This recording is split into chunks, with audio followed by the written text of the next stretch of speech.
본 방송에서 제공하는 투자 정보는 투자 판단에 대한 조언입니다. 방송에서 제공하는 주식의 가치, 가격 상승 및 가격 하락에 대해서는 방송사에서 보장하지 않습니다.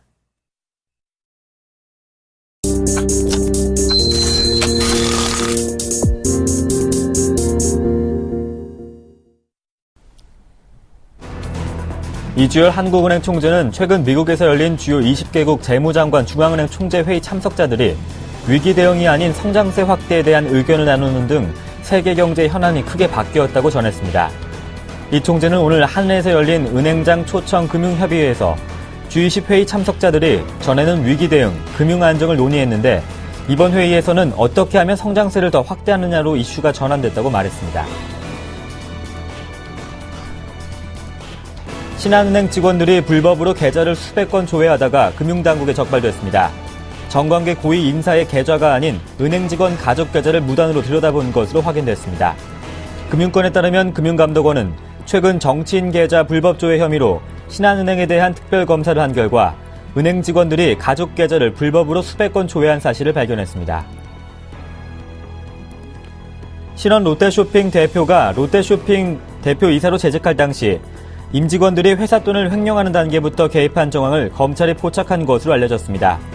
검찰에 따르면 서울중앙지검 첨단범죄수사 1부는 이모 롯데홈쇼핑 방송본부장이 인테리어 공사 대금을 과다 지급한 뒤 차액을 돌려받아 횡령하는 과정에서 신 대표와 공모한 단서를 잡고 정확한 공모 관계를 확인 중입니다.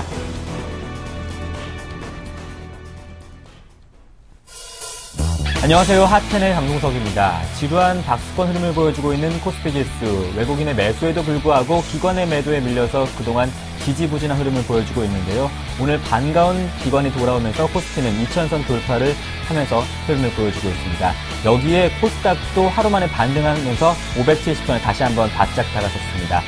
금요일에는 박 PD의 드림하이가 있는 시간이죠. 박 PD가 어떤 포트폴리오를 꾸미고 또 주식 투자를 하게 될지 여러분의 많은 관심 계속해서 부탁드리겠습니다. 마음이 조금은 무거운 금요일입니다. 핫텐 본격적으로 출발합니다.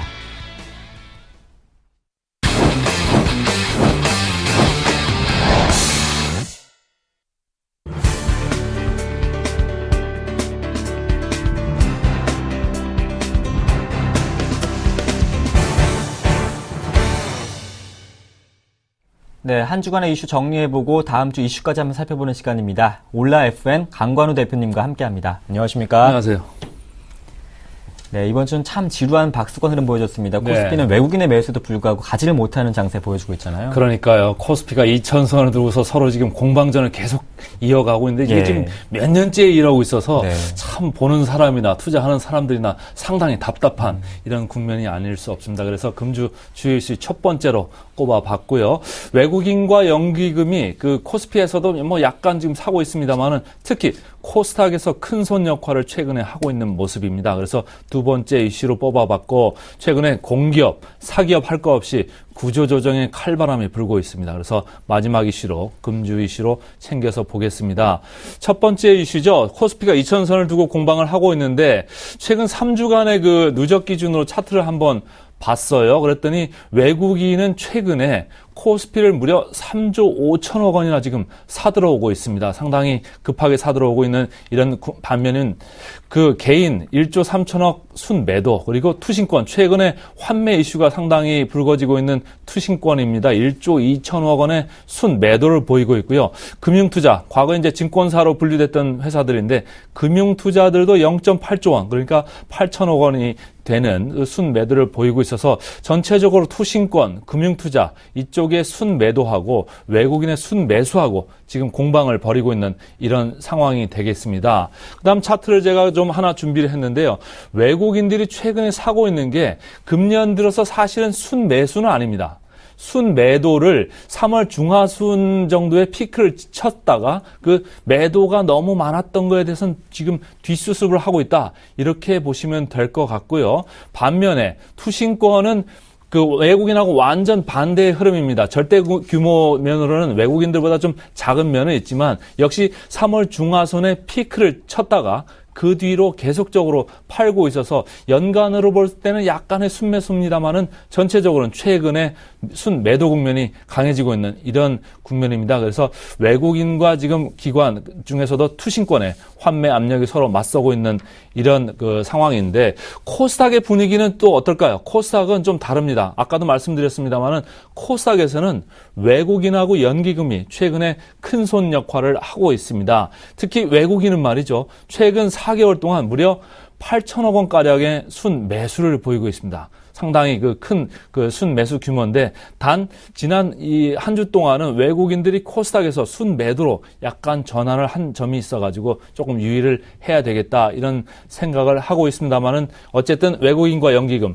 코스닥에서 큰 손 역할을 하고 있고 개인들은 지금 6천억 원에 달하는 순 매도를 보이고 있습니다. 아무래도 작년에 1월부터 4월까지 코스닥이 좋다가 그 뒤로 한번 된통 당했지 않습니까? 그래서 작년에 학습 효과가 있어가지고 개인들은 지금 조금 조심하면서 이렇게 가는 거 아닌가. 또 뭐 약간의 그 이익 실현 이런 욕구도 있는 것 같고요. 그래서 코스닥 쪽에서는 이런 흐름들이 있는데 양시장을 다 놓고 봤을 때 연기금만 양시장에서 지금 사고 있습니다. 전체적으로 연기금은 1월, 4월 중에 그 코스피는 2조 1천억 정도를 샀고요. 코스닥은 1천억 정도를 지금 순 매수를 하고 있습니다. 외국인들은 아까 말씀드렸습니다만은 1월부터 4월은 코스피 많이 팔았다가 지금 그 뒷수습을 해가지고 있어서 아직도 1조 8천 정도는 순 매도 이렇게 상태에 있습니다. 그래서 이게 좀 좁혀질 것 같다 이런 생각이고 그 실선으로 지금 표시되어 있습니다만은 8천억 원에 가라는 코스닥 순 매수 때문에 지금 그 앵커가 바로 그 인트로 할 때 얘기를 했습니다만은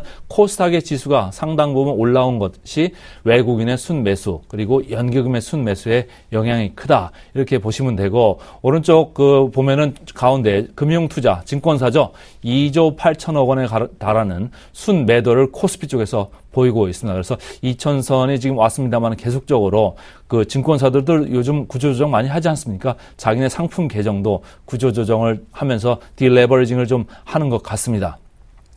자, 금주 이슈 중에 마지막으로 하나는 구조조정의 칼바람 제가 이렇게 잡아봤는데요. 공기업, 사기업 할 거 없이 구조조정의 바람이 아주 매섭게 몰아치고 있습니다. 2008년 사실 글로벌 금융위기가 있은 다음에 지금 자발적으로 일어나는 구조조정이라는 점에서 좀 그 의미가 좀 다른데요. 앞으로 좀 경기가 회복된다 이런 생각들도 많이 하시겠습니다만은 반면에 저성장 우려도 큰 거 아니냐 이런 생각을 많이 하고 있는 것 같습니다. 그래서 앞으로 저성장 국면에 좀 살아남기 위해서 기업들이 그리고 공기업들이 미리미리 지금 세판짜기에 들어간 거 아니냐 이런 생각이고 특히 공기업들은 뭐 아무래도 새로 CEO가 된 황창기 회장을 비롯해서 KT가 먼저 이제 칼을 뽑는 국면이고 한전이 부채 비율을 지금 줄이겠다 이렇게 계획들을 가지고 있어서 공기업들의 최근 주가도 상당 부분 좋고 계속적으로 저희 온라인 FN에서도 관심을 가지고 보고 있는 대목이고요. 민간 기업으로 가서 삼성그룹 계열사 간의 그 M&A 구조조정, 사업부문 조정 계속적으로 지금 잇따라 발표가 되고 있고 지난주에는 삼성증권 그리고 삼성생명까지 이런저런 그 이야기들이 나와가지고 지금 많이 움츠려들 계십니다. 그래서 삼성그룹에서 촉발된 이런 구조조정 이슈가 다른 그룹까지도 지금 이제 이어서 갈 그런 공산이 상당히 크고 특히 이제 증권사 여의도에 있는 사람들은 지금 상당히 춥습니다. 삼성증권이 발표를 했습니다마는 금주에 하나대투, 대신증권, 우리투자증권하고 합친 NH농협증권까지 전체적으로 지금 구조조정을 하겠다라는 얘기들을 많이 하고 있어서 지금 사무실 분위기들도 좀 뒤숭숭하고 이런 분위기가 여의도에서 지금 진행 중에 있는 걸로 이렇게 생각을 하시면 될 것 같고요. 그래서 금주의 이슈는 이 정도로 봤고 다음 주 이슈로 가기 전에 아까도 말씀드렸습니다만은 차트 하나만 더 보고 가겠습니다. 증권사가 투자 리스크를 얼마 정도 지금 급격하게 줄이고 있냐 하면요. 지금 차트를 제가 준비를 했습니다만은 1월부터 4월까지 무려 2조 7천억 원 정도의 그 투자 리스크를 축소 중에 있습니다. 이것 때문에 외국인들이 이렇게 많이 사고 있어도 못 올라가는 그런 이유가 투신권의 환매도 있습니다만은 증권사의 투자 리스크가 인적 구조조정과 더불어서 자체 상품 계정도 지금 구조조정에 있다. 이렇게 보시면 되겠습니다. 네, 이번 주 한번 이슈 정리해봤고요. 외국인의 수급도 계속해서 이어질지도 궁금하고 앞으로 원화 강세가 언제까지 이어질지도 한번 궁금한 다음 주인데요. 그렇죠. 외국인들이 지금 계속적으로 사들어오고 있어서 우리 시장을 이제 일단 받치고는 있는데 언제까지 될까 참 상당히 궁금합니다. 아까 상당히 제가 이렇게 차트를 보여드리면서 힌트를 조금 드렸는데 아직 뭐 1주에서 2주 정도 사야지 금년 1월부터 4월로 봤을 때는 거의 이제 균형 수준이기 때문에 조금씩 사들어오겠다라는 이런 개인적인 생각을 하고 있고요.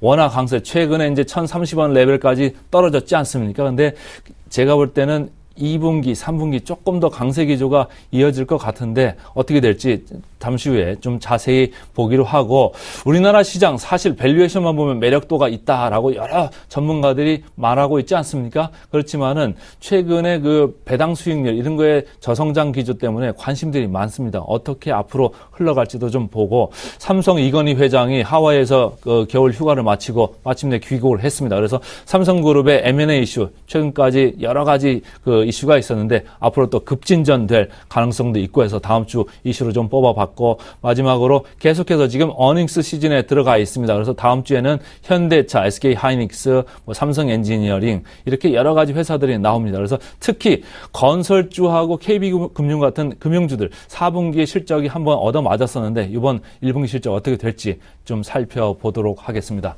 첫 번째 이슈는 외국인 사자를 제가 좀 보려고요. 최근에 외국인 사자는 아무래도 선진국 시장이 약간 조정을 받으면서 이머징 마켓 쪽으로 가고 있는 거고 이머징 마켓에 그동안 숏을 상당히 많이 쌓아놨기 때문에 숏 커버링 성격의 외국인 자금의 환류 이런 흐름이 있는 것입니다. 그래서 한국도 그런 와중에 한국으로도 아까 많이 팔았던 국면의 뒷수습이다 이렇게 말씀을 드렸는데 뒷수습을 지금 하고 있다 이렇게 보시면 될 것 같고 달러화가 약세로 가면서 원화가 강세로 가고 있습니다. 그래서 원화를 좀 사는 분위기로 한국 시장을 지금 들어오는 이런 외국인들의 흐름입니다.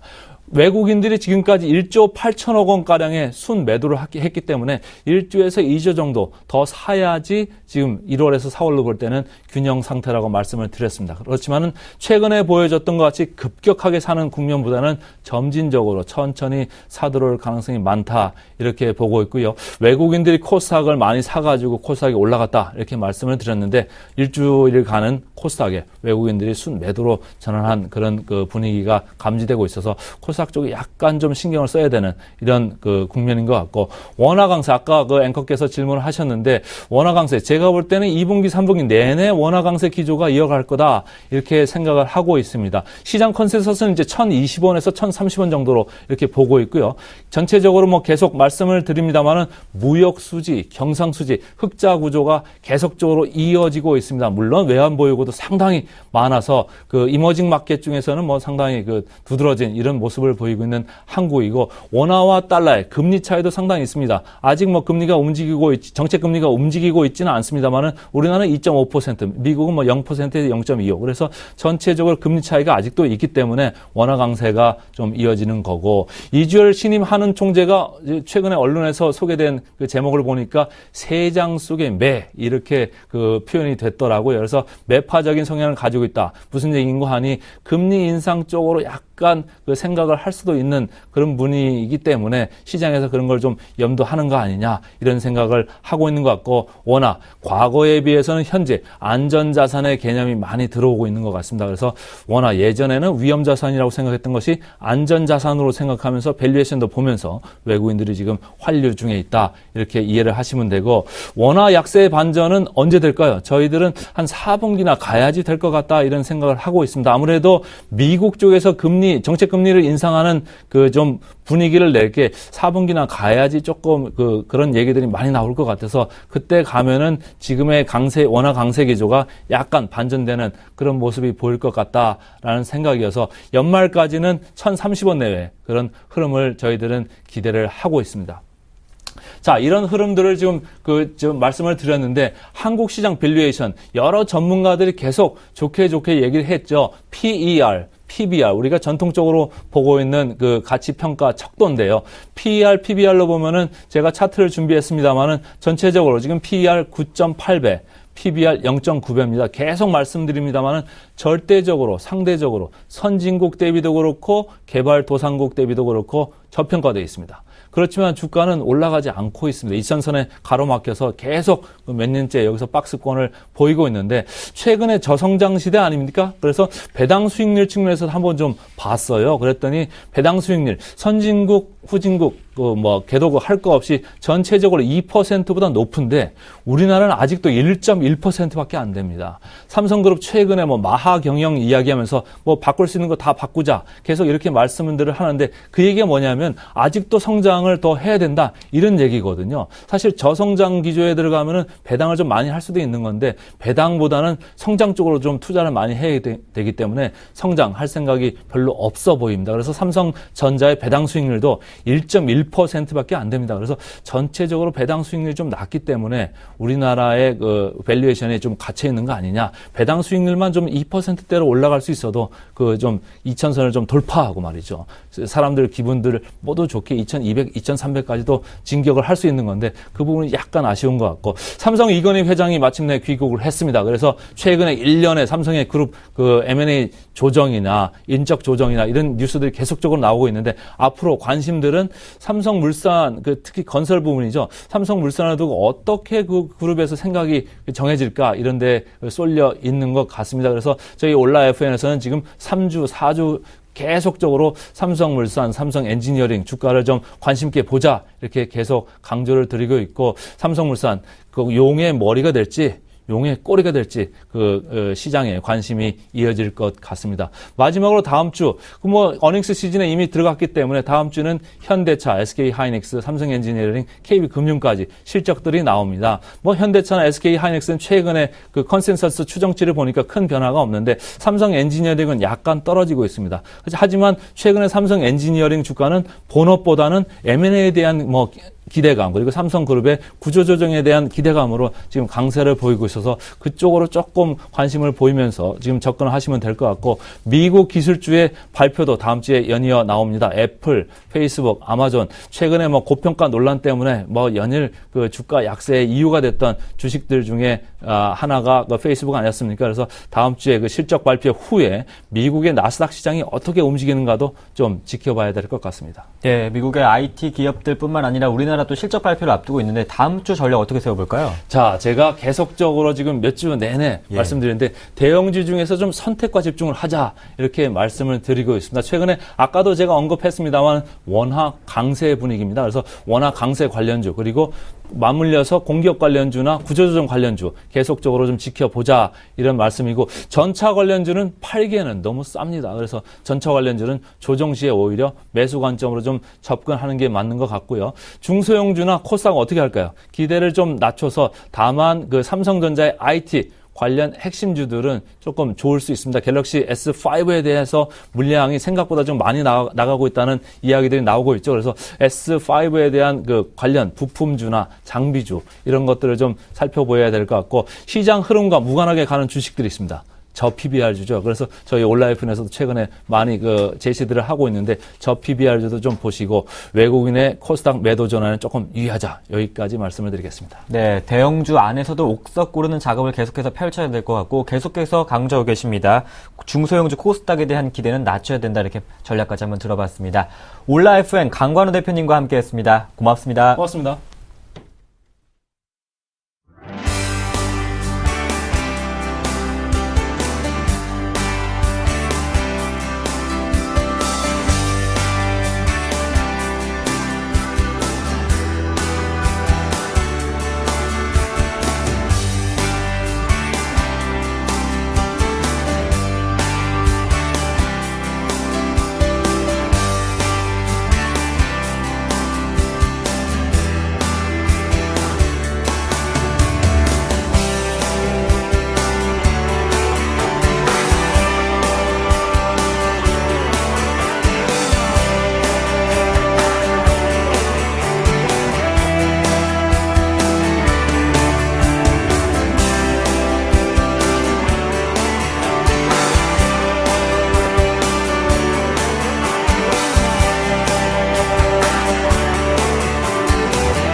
핫텐 안에서 여러분이 가장 많이 성원해 주시는 코너죠. 박 PD의 드림하이 두 분 함께 모셔보겠습니다. 샘플러스 정재훈 멘토님, 박종호 PD와 함께합니다. 안녕하십니까? 안녕하십니까? 네, 이번 한 주 참 사회적으로도 문제가 있었고 가슴 아픈 일도 있었고 주식시장도 별로 좋지가 않아서 가슴 무겁게 좀 지냈습니다. 정호 PD님도 어떻게 지내셨는지요? 예, 지금 너무 네. 마음이 좀 많이 안 좋습니다. 네. 한시라도 빨리 지금 실종자분들이 빨리 구조되셨으면 좋겠습니다. 항상 지금 계속 기도하고 계속 한 주를 보내고 있었습니다. 네, 좀 저 같은 모든 분들과 같은 심정으로 보내셨을 것 같은데 정재훈 멘토님도 주식시장이 그렇게 좋지 않았던 분위기 속에서도 좀 힘드셨을 것 같아요. 네, 일단 뭐 주식시장은 사실 힘들지는 않았습니다. 네. 힘들지는 않은 그런 모습들인데 최근에 이제 좀 안 좋은 그런 얘기가 좀 나와 있기 때문에 일단 조금 마음이 좀 무겁습니다. 저도 이 부모의 입장에서 좀 생각해 보면 참 안타까운 그런 일들이 좀 벌어지고 있는데 어서 빨리 좀 좋은 일이 좀 생겼으면 좋겠습니다. 무사히 좀 구조가 되는 그런 기사를 좀 봤으면 좋겠습니다. 네, 많은 분들이 한마음 한뜻일 것 같습니다. 박종호의 포트폴리오 많은 분들이 또 성원해주고 계시죠. 먼저 포트폴리오 현황부터 한번 살펴보겠습니다. 박 PD의 드림마이 포트폴리오입니다. 현금 비중이 60%고요. 일진 머티리얼즈, 한전 KPS, 바텍, 코드엑스 각각 10%씩 담겨 있습니다. 네, 일진 머티리얼즈는 24일에 편입했었죠. 수익률은 2.5% 정도 손실 구간에 놓여 있고요. 한전 KPS와 바텍, 코디에스, 미동전자통신이 담겨 있습니다. 미동전자통신은 23% 목표가 초과 달성을 했고요. 상한가 기록했던 종목입니다. 바텍도 마찬가지로 16% 높은 수익률을 보여주고 있죠. 네, 정호 PD님 포트폴리오는 굉장히 좋습니다. 예, 일단 포트폴리오는 네. 저도 깜짝 놀랐습니다. 미동전자통신 같은 경우에는 정말 금요일 이후부터 급등하기 시작해서 정말 놀라운 수익률을 기록했는데요. 정멘토님 그 미동전자통신을 지금 이익 실현을 전량 매도를 할까요? 어떻게 생각하시나요? 예, 일단 최근에 급등이 좀 나왔었죠. 지금 8,000 얼마까지 올랐었냐면 8,700원대까지 상승을 좀 했었습니다. 일단 목표가가 좀 달성이 돼 있는 그런 부분들이고, 일단 목표가가 좀 달성을 했기 때문에 지금 뭐 한 절반 정도만 이익 실현을 좀 하시는 전략이 좀 좋을 것 같고요. 나머지 부분들은 조금 더 끌고 가보시는 전략을 좀 취하시면 좋을 것 같습니다. 그래서 목표가를 조금 높여드렸는데요. 목표가는요, 한 10,000원 정도 좀 잡아놓고 대응을 하면 되지 않을까 싶거든요. 그러니까 목표가를 조금 높여서 나머지 물량은 한 10,000원 정도까지 끌고 가보는 전략 좀 말씀드리겠습니다. 그럼 멘토님 지금 미동전자통신 목표가를 10,000원을 상향해 주셨는데 또 지금 이 미동전자통신이 급등한 만큼 이제 시청자분들도 많은 관심이 있으실 것 같아요. 그럼 행여나 매수를 그때 못 하셨던 분들은 지금 가격에서 매수해보는 건 어떨까요? 지금 가격대에서도 사실 어떤 종목이든 간에 기준점을 좀 잡고 손절가를 리스크 관리 자리점이나 아니면 매도해야 될 자리대를 잡고서 접근을 하면 상관이 없습니다. 근데 지금 차트를 잠깐 보시면서 말씀을 좀 드리도록 하겠는데요.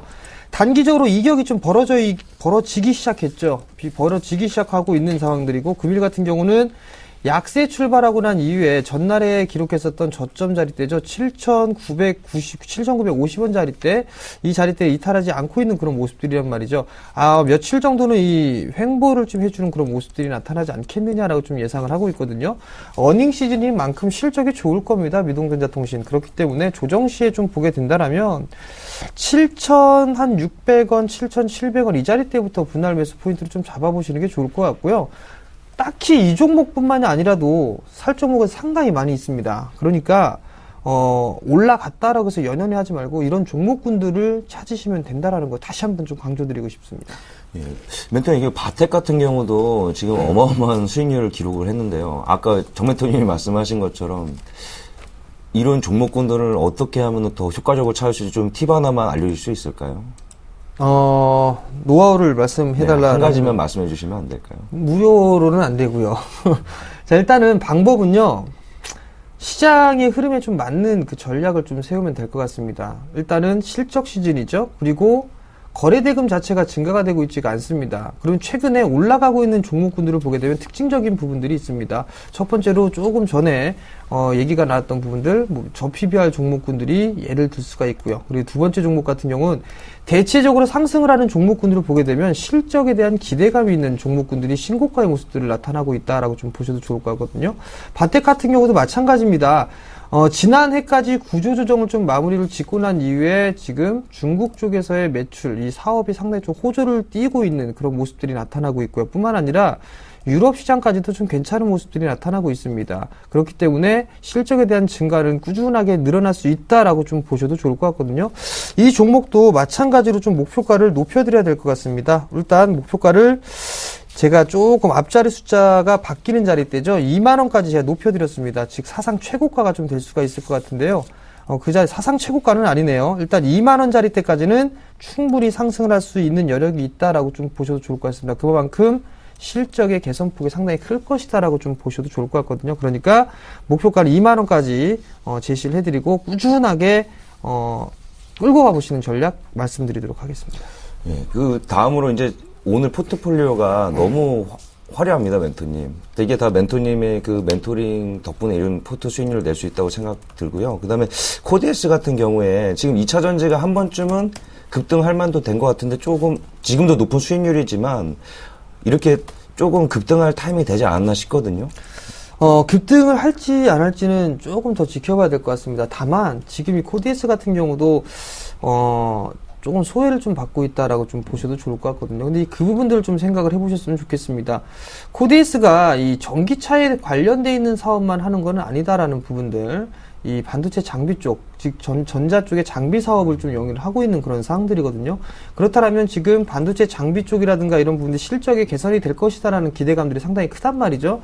그럼 당연히 이 코디에스도 전기 급속 충전 때문에 이 모멘텀이 형성이 되는 게 아니라 실적에 대한 모멘텀까지도 형성이 될 수가 있을 거란 얘기입니다.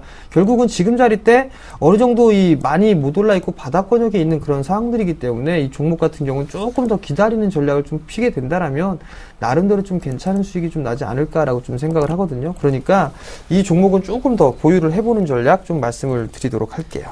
예, 멘토님 그 시즌 1 때는 매모 종목이 참 이렇게 애를 태우더니 이번에는 또 일진 머티리얼즈가 이렇게 멘토님과 제 마음을 이렇게 속을 썩이는데 근데 오늘 의견을 보니까는 전략 매도 의견을 주셨어요. 예, 일단은 두 가지 이유가 있는데 첫 번째는 탄력이 둔화되는 부분들이 있고요. 두 번째는 같은 섹터에 있는 종목을 지금 두 종목을 좀 편입을 해놓은 상황이거든요. 코디에스라고. 근데 그 두 종목을 같이 할 필요성은 없을 것 같습니다. 리스크 분산 차원에서라도 다 한 종목을 좀 정리를 해야 될 것 같은데 일단 둘 중에 한 종목을 정리를 하게 된다면 일진 머티리얼들을 정리를 하는 게 좀 낫지 않겠나 싶어서 일단 지금 자리 때 전략 매도 의견을 좀 드려보도록 할게요. 그 멘토님 제가 이번 주에 이제 또 방송을 진행하면서 한 가지 여쭤보고 싶었던 게 지금 저희도 보면은 그래도 주식 비율이 좀 높은 편이잖아요. 근데 이제 다른 이렇게 여러 분들의 의견을 들어보면 지금은 현금을 확보해야 될 시기다라고 많이들 말씀하시는데 어떻게 생각을 하시나요? 예, 그 얘기에는 나름대로 좀 동의를 하는 부분들이 있고 동의를 하지 못하는 부분들이 있습니다. 저도 지금 지수로만 놓고 보게 되면 크게 올라갈 자리 때는 아직까지는 없다라고 좀 보고 있거든요. 왜냐면 아직까지 이 1분기 실적 시즌이 끝나지 않은 상황인데 지수가 2000포인트를 넘어설 때마다 항상 저항대로 작용을 해주는 그런 모습들이 나타났었습니다. 근데 종목을 좀 보게 되면 화려한 수익률 게임이 펼쳐지고 있다라는 부분들, 그렇다면 나름대로 어떤 섹터 혹은 어떤 종목군들이 올라가느냐 이 부분들을 좀 살펴봐야 될 것 같은데요. 대형주보다는 중소형주들이 좀 탄력적으로 움직이고 있습니다. 자, 차트를 보시게 되면 종합주가지수입니다. 지금 종합주가지수를 보시게 되면 고점 자리대죠. 약 한 2010포인트 정도 이 자리대를 고점으로 해서 지금 박스권역으로 머물고 있는 그런 모습들이란 말이죠. 근데 종목군들 같은 경우는 상당히 많이 올라갑니다. 이유를 찾아보게 되면 소형주의 흐름을 보게 되면 금융위기, 이 전을 훌쩍 뛰어넘은 모습들이거든요. 결국엔 신고가의 흐름들이 나고 있다라는 거. 결국엔 소형 섹터가 훨씬 더 수익률 게임에 좋다라는 얘기입니다. 결국은 어떤 얘기냐면 종목별 장세 그리고 차별화 장세가 진행이 된다라는 부분들입니다. 단순한 부분들은 외국인 쪽에서의 대량 매도가 출회가 되는 시기, 그 시기를 일단 단기적으로 리스크 관리를 해야 될 자리대다라고 좀 보셔도 좋을 것 같거든요. 최근에 수급적인 부분들을 보면 오늘도 양시장 매수가 들어와 주고 있습니다. 거래소 쪽에 470억, 코스닥에 160억 가까이 들어와 주고 있고요. 프로그램 또한 마찬가지로 1,500억 가까이 매수세가 좀 들어와 주고 있죠. 근데 여기서 또 한 가지 좀 체크를 해볼 부분들이 있으면 미국 시장도 좀 많이 밀렸단 말이에요. 근데 알코아에 대한 실적을 보거나 아니면 엑소모빌에 대한 실적, 이 부분들, 캐터필러라는 실적을 그 주가의 흐름들을 보게 되면 상당히 괜찮은 모습들이 나타나고 있다는 얘기입니다. 즉, 차트가 깨져서 죽어나가는 게 아니라 오히려 우상향 추세를 유지를 하고 있다는 거, 경기 회복에 대한 확신이 들기 때문에 이러한 모습들이 나타난다라고 좀 보셔야 될 것 같아요. 누가 많이 올라가고 누가 많이 빠질 것이다, 이 부분에 있어서 뇌동매매를 하는 것보다는 중심을 딱 가지고 보시는 게 전 좋다라고 보거든요. 의견이 분분한 시기입니다. 그렇다면 외국인 쪽에서 대량으로 매도가 나오는 시기, 그 시기 때에 일단 현금을 좀 확보를 시작하는 게 좀 더 좋겠다라고 좀 말씀드릴게요. 그럼 멘토님 또 한 가지 또 질문이 있는데, 그 기관이 엿새째 팔자를 모습을 보이다가 오늘 보니까는 엄청난 또 순매수량이 있는데, 이렇다면 이제 코스피가 이제 강세장 쪽으로 가지는 않을까라는 생각이 들거든요. 어떻게 생각하십니까? 네, 일단 뭐 강세장으로 갈 것이다라는 생각을 안 한 거는 아닙니다. 다만 지금의 흐름들을 보게 되면 과연 그러한 흐름들이 지속적으로 좀 나타날 수 있을 만한 그런 모멘텀이 뭐가 있을까를 좀 생각을 해봐야 될 것 같거든요. 근데 아직까지는 딱히 제 눈에 들어오는 부분들은 없는 사항들입니다. 왜냐하면 실적이 그렇게 썩 좋지는 않기 때문에, 그러한 모습들이 전개가 되고 있기 때문에 아직까지는 아니지 않겠느냐라는 생각이 듭니다. 좀 더 1분기 실적 발표 이후에, 즉 5월 중순에서 5월 하순경에 대형주를 좀 서서히 편입을 해나가는 흐름 모습을 좀 보인다면 나름대로 괜찮은 수익은 날 수가 있다. 근데 지금은 만약에 차라리 전 한다면 대형 섹터보다는 중소형주에서 먼저 좀 수익을 더 확대를 시켜놓고 난 다음에 대형주로 좀 접근을 하는 그런 전략을 좀 했으면 좋겠다라고 좀 말씀드리고 싶어요. 네, 대형주보다는 중소형주에서 좀 더 수익을 얻은 후에 좀 코스피에 관심을 가져보자, 이런 말씀까지 들어봤습니다. 포트폴리오에도 변화가 있었죠. 일지머티리얼즈는 전량 매도 의견을 주셨고요. 바텍과 미동전자통신은 목표가 상향 조정해 주셨습니다. 미동전자통신도 5% 매도 의견, 이익을 실현해보자는 말씀까지 한번 들어봤습니다. 오늘 박정호 PD님도 많은 포트폴리오 종목을 들고 나오셨을 것 같은데 어떤 종목들 꾸려가셨나요? 네. 오늘은 네. 이제 세 종목을 담아왔는데요. 네. 자, 이제 화면 준비되시면 이제 올려주시죠. 네, 지금 오늘의 첫 종목은요, 이때까지 종목의 그 기업 가치에 비해 엄청나게 가소평가를 받았던 종목입니다. 이제부터는 발전 부분과 그 다음에 중소기업이죠. 두산 인프라코의 실적 개선까지 날개를 달고 이제 위로 갈 때가 생각돼서 두산중공업을 가지고 왔고요. 자, 두 번째 종목은 올해 초부터 가장 뜨거웠던 종목이죠. 근데 요즘에 가장 뜨거웠으나 요 근래에 약간 식었다고 생각은 됐지만 다시금 워낙 강세로 인해서 사료 원가 경쟁력과 글로벌 곡물 가격 하향으로 다시 한번 뜨겁게 날아오를 준비를 하는 팜스토리를 갖고 왔고요. 그 마지막 종목은 새내개 주입니다.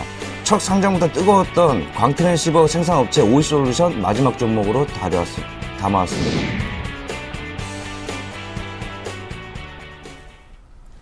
네, 대형주부터 소형주까지 골고루 담아오셨는데 박정호 PD님은 이 종목들 어떤 점이 가장 궁금하셔서 들고 나오셨어요? 네, 일단 가장 궁금했던 거는 두산중공업입니다. 솔직히 이 시티그룹에서도 네. 이제 리포트가 나왔을 때 두산그룹은 너무 과소평가를 받고 있다. 그래서 두산그룹주들이 한 번은 급등을 한 적이 있었거든요.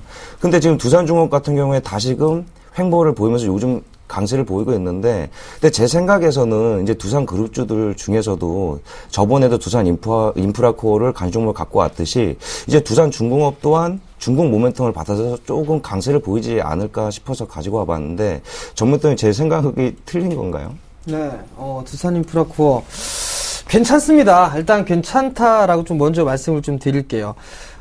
일단 모멘텀을 좀 보시게 되면 대형 섹터들 같은 경우는 대부분 다 IT 쪽과 자동차 쪽 아니면은 뭐 조선이라고 해봤자 뭐 현대중공업, 삼성중공업 뭐 이런 쪽 섹터들 아니면 화학 섹터들 이렇게 좀 보고 있을 겁니다. 두산중공업을 좀 봐도 괜찮은 이유는 몇 가지가 좀 있는데 먼저 이 유동성에 대한 부분들 얘기가 좀 작년에 나왔었습니다. 근데 가장 먼저 적극적으로 대처를 했던 게 두산그룹주입니다. 그렇긴데 그게 무사하게 좀 마무리가 좀 된 부분들이 있고요. 또 하나는 그로 인해서 주가가 많이 빠졌습니다. 많이 빠져 내려왔고 4개월 정도 횡보를 해주는 그런 모습들이 나왔거든요. 그리고 맨 마지막 부분들, 즉 가격 메리트가 있다라는 얘기고, 맨 마지막 부분들을 보게 되면 원자력 발전 부분들 아마도 비중이 조금 더 증가가 되지 않겠느냐라고 좀 보셔도 좋을 것 같고요. 또 하나는 신흥국 쪽 같은 경우는 원자력 발전이 필수 불가결한 존재다라고 좀 보셔도 좋을 것 같습니다. 그렇다면 두산중공업도 원자력 발전에 대한 기술력을 가지고 있는 그런 상들이기 때문에 지금 자리대에서는 충분히 접근이 좀 가능하다라는 부분들. 그러니까 결국은 이거 매수해도 좋을 것 같다라고 좀 말씀을 드려보도록 하겠고요. 가격적인 좀 전략을 말씀을 드리게 되면 차트를 잠시 보시면서 말씀을 좀 드려보도록 할게요. 수급적인 부분들을 보게 되면 뭐 딱히 뭐라고 할 만한 그런 모습들은 없습니다. 외국인 쪽과 기관 쪽에서 동시에 순매수가 좀 들어와 주고 있는 그런 모습들이기 때문에 괜찮다라고 좀 말씀을 드려보도록 하겠고요. 기술적인 흐름을 보게 되면 하락 추세대를 이제 벗어날까 말까 고민을 하고 있는 그 시기입니다. 근데 조금 확대돼서 오면 얼추 돌파 시도가 좀 나와주는 그런 모습들이 나타났고요. 그럼 여기서 가격적인 전략을 좀 말씀을 드려보도록 하겠는데요. 우선 다음 주에 조금 조정을 눌림목 구간이죠. 그 자리 때 좀 매수를 해보셨으면 좋겠어요. 그러니까 지금 제가 오전에 원고를 썼기 때문에 조금 단가 조정을 좀 해야 되지 않겠느냐라고 좀 생각을 합니다. 일단 단가는요 37,000원에서부터 매수를 해보는 전략이 좀 좋을 것 같아요. 37,000원에서 36,000원 정도까지 분할 매수 포인트를 잡아보는 거, 그렇게 전략을 좀 제시를 해드리도록 할 거고요. 목표가는 일단 짧게 4만원을 좀 제시를 해드리고, 손절가는 그대로 33,500원을 제시를 해드리도록 하겠습니다. 비중은 10% 편입하시면 될 것 같네요. 예, 오늘 멘토님 첫 종목부터 이렇게 칭찬을 해주시고 매수해도 된다니까 기분이 오늘 조금 좋습니다. 네, 두 번째 종목은 팜스토리인데요. 이 팜스토리 같은 경우에 한 3월경에 엄청 뜨거웠었거든요. 근데 지금은 이제 1분기 실적 발표를 앞두고 이번 실적이 아마 사상 최대 실적이 될 것 같다라는 의견들도 많이 나오고 있어서 지금 가격에 한 번 더 매수 포인트를 잡아보는 건 어떤지 싶어서 한번 찾아와 봤거든요. 어떤가요? 네, 팜스토리도 참 괜찮은 그런 종목 중에 하나다라고 말씀을 드리도록 할게요. 누가 혼자 고른 거 맞으십니까? 네, 열심히 정멘토님 프로그램 보고 자, 일단 있습니다. 팜스토리도 저는 좋다라고 보고 있습니다. 왜냐하면 곡물 가격 하향 안정화 이 부분들로 인해서 꾸준한 실적이 좀 나올 수가 있을 것 같고요. 원화 강세 부분도 수혜를 좀 받을 수 있고, 또 하나는 최근에 올라가고 있는 종목군들이 내수 관련 섹터들이 움직이고 있습니다. 그렇다면 팜스토리가 3월 10일 날 1,900원대의 고점을 찍어주고 한 달이 조금 넘는 기간 동안 조정을 좀 받으면서 완만하게 이 조정을 좀 마무리를 지었다라고 좀 보셔도 좋을 것 같거든요. 자, 최근에 상승하는 종목군들을 보게 되면 실적이 좋은 주식들이 간다고 했습니다. 팜스토리도 마찬가지로 실적 좋을 것으로 예상이 됩니다. 결론은 사도 좋다라고 말씀을 좀 드려보도록 할게요. 그럼 가격적인 전략을 좀 제시를 해드려야 되겠죠? 지금 1695원 약 5원 정도 밀려 있습니다. 1600원까지 지금 자리때부터 1600원까지 분할 매수 포인트로 잡으시면 될 것 같아요. 1600원 정도까지 분할 매수 포인트를 좀 잡아보시고요. 목표가는 일단 이것도 짧게 1850원 일단 제시를 해드릴 거예요. 제 개인적으로는 아마 이 앞자리 숫자는 바뀔 것이다라고 좀 생각을 하고 있기 때문에 일단 목표가는 차후에 조정을 해드리도록 하겠고요. 손절가는 조금 짧게 잡아드렸어요. 1550원이 이탈이 되면 이거는 리스크 관리를 하자라고 좀 말씀을 드리도록 하겠고요. 비중 마찬가지로 10% 제시를 해드리도록 할게요. 멘토님, 근데 지금 손절가를 너무 짧게 잡아주신 거 아닌가요? 거기까지는 안 빠질 거라고 저는 보고 있기 때문에, 빠져야 1600원이 아닐까 싶은 생각이 들거든요. 그렇기 때문에 괜찮다라고 좀 보고 있고, 만약에 이 손절가가 이탈이 되면 손절하고 다시 사면 되죠. 더 빠지면. 근데 혹시나 이제 정말 이게 주식이란 게 누구도 이제 예언을 할 수 없는 거니까 혹시나 50원이 아니더라도 거기까지는 좀 참아도 되겠다라는 그 선이 있을까요? 그냥 50원으로 그냥 결정하는 게 좋을까요? 만약에 밀리게 되는 흐름들이 나타나게 된다면 어디 가격까지 좀 빠질 수가 있냐면 아마도 1,500원짜리 때까지는 빠질 수가 있을 겁니다. 잠깐 차트를 좀 보면서 말씀을 드릴게요. 작년 말에서 연초 시기까지 보게 되면 요 박스 구간을 머물렀었단 말이에요. 그 가격대가 약 1,400원대 후반입니다. 전 1,400원 후반대에서 1,500원 자리대인데 이 자리대까지도 사실 밀릴 자리대는 있습니다. 근데 이 자리대까지 밀려버리게 된다라면 아마도 뭔가 문제가 있다. 즉 1분기 실적이 조금 안 좋다. 뭐 이런 얘기들이 좀 나올 수 있을 것 같거든요. 그렇기 때문에 만약 정말 길게 보게 된다라면 일단 1,500원 정도 때까지는 봐도 좋은데 그 자리 때까지는 오지는 않을 걸로 저는 개인적으로 생각하고 있기 때문에 1,550원을 좀 제시를 해드린 겁니다. 아, 오늘 두 번째 종목까지 이렇게 칭찬해 주시니까 지금 기분이 오늘 매우 좀 괜찮네요. 그리고 그 오늘 마지막 종목은 그냥 제가 이 오이솔루션에 대한 기업에 대해서는 잘 모르지만 이 새내기 주에 대해서 한번 접근해보면 어떨까 싶어서 그 접근법을 좀 배워보고 싶어서 담아왔는데요. 이 오이솔루션 어떨까요? 예, 오이솔루션도 상당히 좀 좋은 기업입니다. 최근 올해 2월 달에 상장을 한 기업인데요. 상당히 좀 경쟁력을 갖고 있는 그런 기업이다라고 좀 보셔도 좋을 것 같습니다. 대체적으로 사물인터넷이나 이런 부분들도 포함이 좀 될 부분들 뿐더러, 최근에 이 삼성과 시스코가 접촉을 했단 말이에요. 그 부분들을 보게 되면 이러한 방향 쪽, 아마 미국 쪽에서도 어떠한 사업을 좀 준비를 하지 않겠느냐라고 좀 보고 있는데, 예를 들자면은 인터넷 강국, 우리나라가 인터넷 강국이란 말이죠. 그런 장비라든가 이런 부분들을 오이솔루션에 좀 만들고 있는데, 아마도 이 인프라 측면에서 우리나라 기업들과 협력을 좀 하지 않을까라고 좀 조심스럽게 생각을 하고 있거든요. 그렇다면 이 오이솔루션 같은 경우는 직접적인 수혜를 좀 받을 수가 있을 겁니다. 왜냐하면 시장 점유율 이 1위부터 10위까지의 기업들을 다 고객사, 10개 중에 8개를 고객사로 좀 확보를 해놓고 있는 그런 기업이거든요. 그렇기 때문에 아마도 실적은 좀 상당히 좋을 것으로 예상을 하고 있습니다. 많이 밀려 내려온 그런 부분들이 있지만 바닥을 다지고 난 이후에 다시 재차 상승을 하고 있는데, 지금 자리 결국에 결론만 말씀을 드리게 되면 차트를 보시면 이중 바닥을 찍고 난 이후에 고점 돌파를 했단 말이에요. 고점 돌파를 해주고 금일 같은 경우 조금 확대를 해서 보게 되면 거래량이 아직까지는 뭐 전날 거래량을 뛰어넘는 그런 모습들이 나타났었고, 장중에 10% 가까운 상승세가 나타났단 말이죠. 아마도 추가적인 상승은 좀 나올 수 있을 것이다라고 좀 보셔도 좋을 것 같아요. 결국에는 이 종목도 매수 포인트로 잡아도 좋다라고 좀 말씀을 드려보도록 할 거고요. 마찬가지로 가격 전략이 조금 바뀌어야 될 것 같습니다. 가격 전략이 지금 19,750원짜리대에 지금 거래가 진행이 되고 있거든요. 일단 이 종목 같은 경우는 지금 가격대에서부터 19,750원이란 말이죠. 지금 자리대부터 19,000원 정도까지 19,000원까지 분할 매수 포인트를 잡아보시면 될 것 같고요. 목표가를 일단 좀 짧게 잡아드릴게요. 일단 21,000원 정도 잡아드릴 거고요. 손절가도 좀 러프하게 잡아드렸습니다. 러프하게 좀 잡아야 될 것 같은데, 왜냐하면 이거 추가 매수할 생각이기 때문에 그렇게 말씀을 드리는 겁니다. 손절가는 16,500원 이 자리대를 설정을 해드리도록 하겠습니다.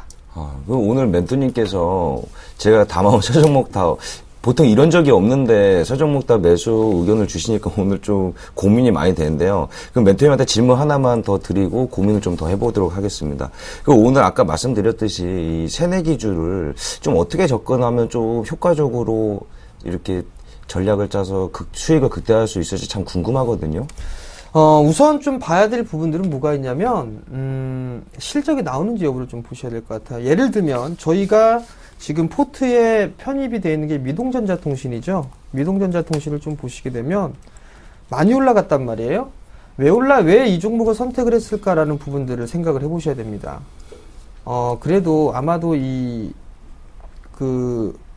블랙박스의 광고를 누가 한다 그랬었죠? 아이유가 하고 있죠. 아이유가 수지죠? 네. 그렇죠. 예, 아이유 아닙니다. 수지죠. 근데 그 수지가 광고를 하고 있는 그런 모습들이 많이 나오고 있고, 그 다음에 TV 자동차들을 보게 되면 블랙박스에 대한 장착률이 높아지고 있단 말이에요.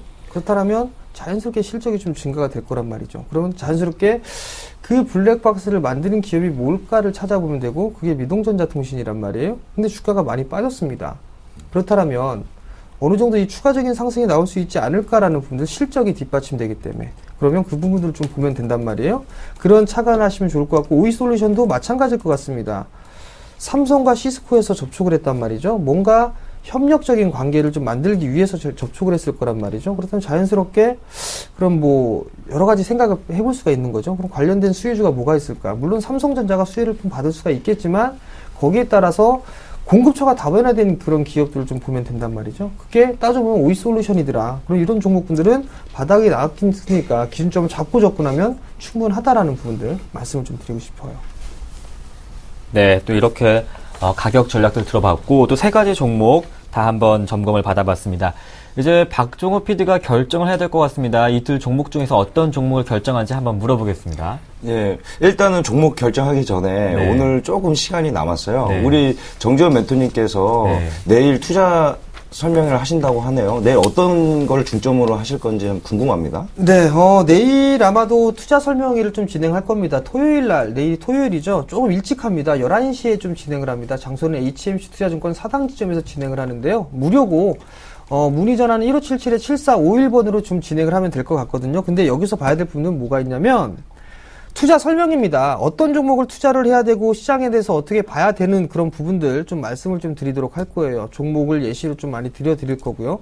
그러한 종목군들 좀 보시면 되고 단기적인 시장 흐름과 좀 중장기적인 시장의 흐름들 이런 부분들 좀 말씀을 좀 드릴 거거든요. 아마도 지금 조금 어지럽다. 이 시장 자체가 좀 복잡하고 어지럽고 어렵다라고 좀 느껴지시는 분들은 참여를 하시게 되면 아마도 좋은 결과가 분명히 있을 거니까 많이들 참여하시기 바랍니다. 멘토님 지금 자막을 보니까 네. 무료인 건가요? 그렇죠. 무료. 선착순 입장이라는 거 꼭 기억을 하시고요. 대중교통 이용을 하실 거면 이수역 7번 출구로 나오시게 되면 바로 앞에 있습니다. 그러니까 많이들 참여해 주시는 게 좀 좋을 것 같고 좀 일찍 하니까 조금 부지런하게 좀 일어나셔가지고 오시면 좋을 것 같네요. 그리고 저번 주에 이제 우리 정지현 멘토님께서 12시에 공개 깜짝 장중 방송을 하셨었거든요. 그때 아주 반응이 뜨거웠었습니다. 너무 시청자분들 감사드리고요. 하지만 오늘 또 제가 아까 부탁을 드렸기 때문에 11시 반부터 또 공개 장중 방송을 여신다고 합니다. 멘토님 오늘 장중 방송에서 또 전략을 짜주실 거죠? 예, 일단 오늘 뭐 공개 방송 아마도 진행을 하고 있을 겁니다. 정예사단이 특별하게 오늘 공개 방송 좀 열었는데요. 아마 지금 예병군 멘토가 열심히 방송을 하고 있을 겁니다. 샘플러스로 좀 접속을 하셔가지고요. 들어오시게 되면 아마도 지금 정예사단에서 공개 방송을 좀 진행을 하고 있고 아마도 오늘은 2시 30분까지 진행을 할 거니까요. 많이들 좀 참여해 주시고 시장 얘기, 종목 얘기 궁금한 거 있으면 물어보시면 아마도 많이들 좋은 얘기들 해드릴 테니까요. 많이들 참여해 주시기 바랍니다. 네, 멘토님께 한 가지 더 여쭤보고 싶어요. 나아가서는 다음 월요일장 어떻게 전략을 좀 세워볼까요? 글쎄요. 지금 어떻게 세워야 될지는 모르겠는데, 제가 기준으로 잡고 있는 부분들은 이겁니다. 현물이 2, 3천억씩 매도가 나오는 그 시기가 오게 된다라면, 저는 현금 비중을 좀 늘릴 겁니다. 왜냐하면 외국인 쪽에서 꾸준하게 매수를 해줬거든요. 그렇다는 얘기는 다시 매도로 전환됐다라는 얘기는 조금 더 이제 차익에 대한 욕구가 커질 수 있다라는 얘기거든요. 그렇다면 그 시기가 만약에 월요일 날 옮기게 된다라면 저는 현금의 비중을 좀 늘릴 겁니다. 만약에 그런 모습들이 나오지 않는다라면 여전히 저는 중소형주가 좀 유리하다라고 좀 보고 있기 때문에 중소형주 위주로 좀 볼 것이고요. 그 다음에 실적이 괜찮은 개선되는 섹터들 내수라든가 IT 부품 쪽 그리고 또 보게 되면 자동차 쪽 같은 경우 환율 때문에 영향을 좀 받았었죠. 이런 저점 매수를 해본다든가 아니면 신규 상장 종목군들 이런 종목군도 한번 제 포인트에 있기 때문에 이런 종목군들 위주로 한번 관심을 좀 가져보는 게 좋을 것 같다라고 좀 말씀드릴게요. 네, 실적이 좋은 종목들, IT 부품주, 자동차, 내수 또 신규 상장한 종목들에 대해서 관심을 가져보자는 월요일장 전략까지 한번 들어봤습니다.